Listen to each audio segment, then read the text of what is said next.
আসসালামু আলাইকুম ওয়া রাহমাতুল্লাহি ওয়া বারাকাতুহু। দেশ ও দেশের বাহির থেকে যারা আমাকে দেখছেন এবং শুনছেন, আশা করছি সকলেই ভালো আছেন। আজকে যে বিষয় নিয়ে আপনাদের সাথে শেয়ার করতে চাচ্ছি, সেটি হলো বাংলাদেশে মানবাধিকার সংস্থা চালু হওয়ার বিষয়টিকে নিয়ে। গোটা বিশ্বেই আমরা দেখতে পাই যে মানবাধিকার সংস্থার বিভিন্ন ধরনের কার্যক্রম, ওআইসি সহ যারা এই কার্যক্রম করতেছে তাদেরকে আমরা দেখছি। কিন্তু আমাদের প্রশ্ন হলো, মানবাধিকার সংস্থার কাজ মূলত কি? মূলত তাদের কাজ হলো নিরপেক্ষতা অবস্থানে থাকা।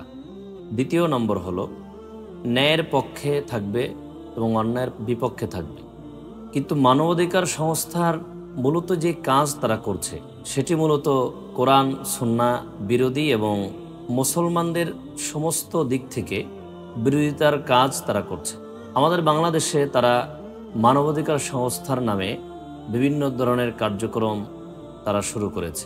তারা আমাদেরকে কিসের অধিকার দিবে এবং তারা আমাদেরকে কি অধিকার সম্পর্কে শিক্ষা প্রদান করবে? মানবাধিকার যিনি আমাদেরকে শিক্ষা দিয়েছে, পৃথিবীর সর্বশ্রেষ্ঠ মানব যাকে বলা হয়, জনাবে মুহাম্মদুর রাসূলুল্লাহ সাল্লাল্লাহু আলাইহি ওয়াসাল্লাম, তিনি তার হাদিসের মধ্যে এবং আল্লাহ তাআলার থেকে তার পাওয়া কোরআনুল কারীমের মধ্যে যে অধিকার, যেই ন্যায় এবং যেই নীতিমালা আমাদেরকে শিক্ষা দিয়েছেন, এর থেকে তো আমরা বড় কিছু আমাদের চোখেও দেখি না এবং আমাদের কানেও শুনতে পাই না। যেই মুসলমান তাদের নেতা জনাবে মুহাম্মদুর রাসূলুল্লাহ সাল্লাল্লাহু আলাইহি ওয়াসাল্লামের কাছ থেকে পৃথিবীর সর্বশ্রেষ্ঠ শিক্ষা পেয়েছে, তাদেরকে আবার নতুন করে তারা কি শিক্ষা দেবে এবং কি অধিকার আমাদেরকে ফিরিয়ে দিবে? তাদের আরও একটা স্লোগান আছে, নারী পুরুষ সমান অধিকার। অবশ্য কোরআন এবং হাদিসের মতে নারী পুরুষের সমান অধিকারই দেওয়া রয়েছে। আল্লাহ পাক রব্বুল আলামিন একজন ইনসাফওয়ালা, তিনি ইনসাফের বিচার করে থাকেন এবং ন্যায় পরায়ণ বাদশাদেরও বাদশা।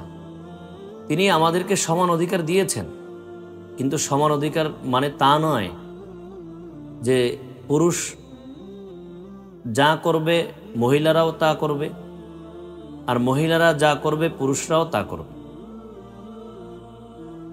গরিব যা করবে ধনীও তা করবে, ধনী যা করবে গরিবও তা করবে। আসলে বিষয়টা এমন নয়। কোরআন এবং হাদিসের অনুযায়ী অধিকার সবার থাকবে, কিন্তু মর্যাদা আলাদা থাকবে। গরিব গরিবের জায়গায়, ধনী ধনীর জায়গায়, কিন্তু অধিকার এক। পুরুষ পুরুষের জায়গায়, মহিলা মহিলার জায়গায়, কিন্তু অধিকার এক।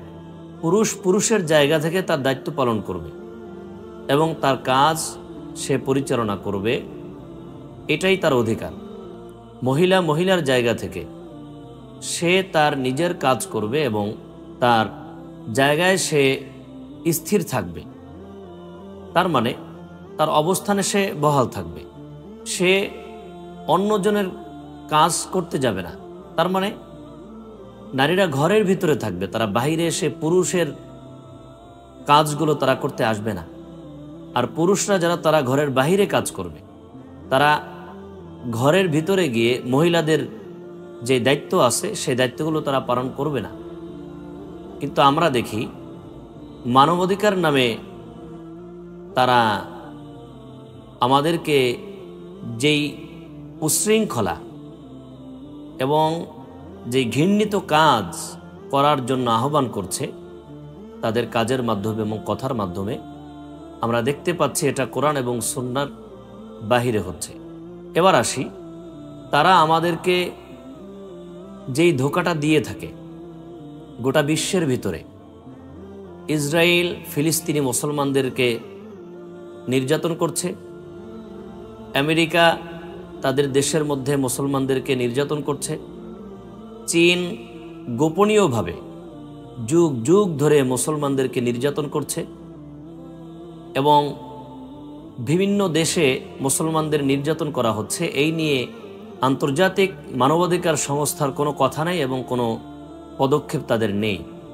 যেই দেশের ভিতরে 92% মুসলমান, আমাদের প্রিয় মাতৃভূমি বাংলাদেশ, এই বাংলাদেশের ভিতরে তারা এখন নতুন করে মানবাধিকার সংস্থার নামে একটা বেহায়াপনা, বিশৃঙ্খলা তৈরি করতে চাচ্ছে আমাদের এই সুন্দর মনোরম পরিবেশ, ইসলাম প্রিয় তাওহীদি জনতার এই বাংলাদেশে।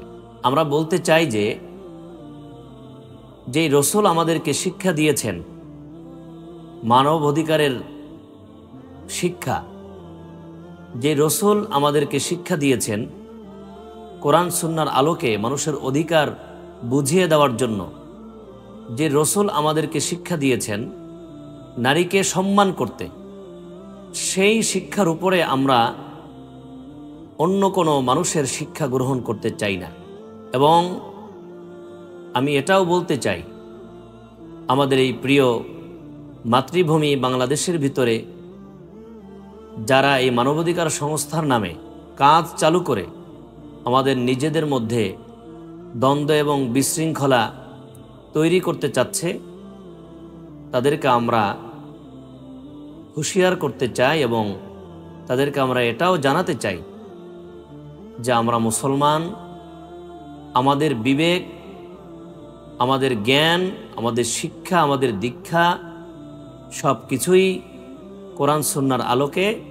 তাই আমাদেরকে নতুন করে আপনাদের শিক্ষা আমাদের উপরে চাপিয়ে দেওয়ার জন্য চেষ্টা করবেন না।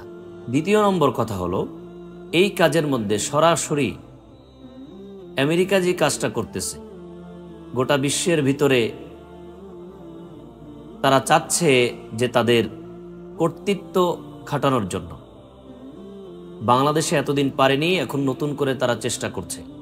আমেরিকাও যেই চেষ্টা করছে সেটার ব্যাপারেও আমাদের সতর্ক থাকতে হবে।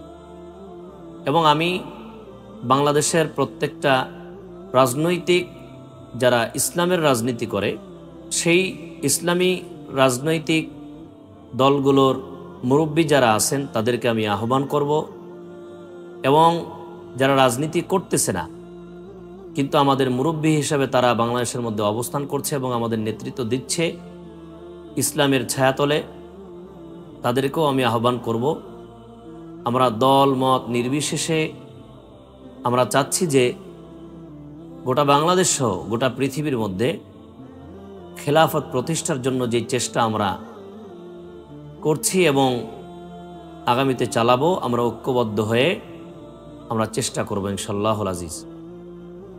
এবং আমরা সতর্ক থাকব যে কোনো সংস্থার মাধ্যমে এবং কোনো কুচক্র মহলের কোনো পরামর্শের মাধ্যমে আমরা আমাদের জায়গা থেকে বিচ্ছিন্ন থাকব না। আমরা সবাই ঐক্যবদ্ধ থেকে বেঈমান এবং আল্লাহ এবং আল্লাহ রসুলের বিরুদ্ধে যারা অবস্থান করতেছে তাদের বিরুদ্ধে যেন আমরা লড়াই করতে পারি, আমরা যেন এক এবং অভিন্ন থাকতে পারি, আমরা ঐক্যবদ্ধ হয়ে পথ চলতে পারি, একসাথে জান্নাতের দিকে যেতে পারি। আল্লাহ তাআলা আমাদের সকলকেই তৌফিক দান করেন। আমিন।